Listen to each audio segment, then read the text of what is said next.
Hey, hello sir, my name is Joshua Lumentah, and I want to explain again about the material of morphology studies that we have learned, and now I will go with the definition of morphology.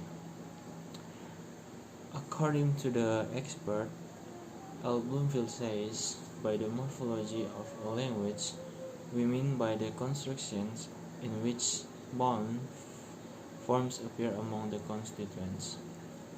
And H. A. Gleason says, morphology is the description of the more intimate combination of morphemes, roughly what are familiarly called words. In general, morphology is a field of linguistics focused on the study of the forms and formation of words in a language. Words in a language consist of one element or elements of meaning which are called morphemes. A morpheme is a short segment of language that meets three basic criteria. First is a word or a part of a word that has meaning. And two, it cannot be divided into smaller meaningful segments without changing its meaning or leaving a meaningless reminder. And three, it has relatively the same stable meaning in different verbal environments. And there is two types of morpheme, free morpheme and bound morpheme. By contrast to a free morpheme, a bound morpheme is used with a free morpheme to construct a complete word as it cannot stand independently. For example, in the farmer want to kill duckling, the bound morphemes are as and ling cannot stand on their own. They need free morphemes of farm, want, and duck to give meanings. Principle 1.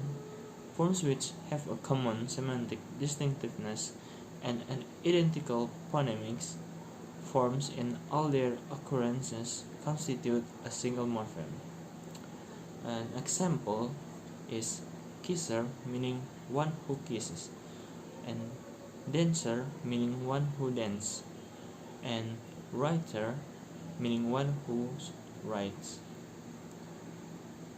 Is a morpheme because in all their occurrences in kisses, in dancer, in writer, have similar sound and meaning. Principle 2. Forms which have a common semantic distinctiveness which differ in phonemic form. A morpheme provided the distribution of formal and the morphological process. First, affixation. The process of adding an affix to a stem or base, replacement or internal change, is a process that substitutes one non-morphemic segment or another. The example like foot, feet, or sing-sang. Suppletion replaces a morpheme in order to indicate a grammatical contrast. And the example like go when, in the functionally there is two affixes in English. The first is inflection and the second is derivation morpheme. First inflectional morpheme is only a suffix. It transforms the function of words by adding ly as a suffix to the base of the noun, such as and friend becomes friendly. Derivational morpheme is an affix, a group of letters added before the beginning or after the end of a root or base word to create a new word or a new form of an existing word. And now about the compounding in English and many other languages. Now, new words can be formed from already existing words by processing known as compounding, in which individual words can be joined together to form a compound word, like the example like bed and room become bedroom. Compounding is divided into two parts. The first is traditionally compound, and two is modern compound. Traditionally compound and modernly compound is divided into two parts. In traditionally, there is endocentric compound and exocentric compound.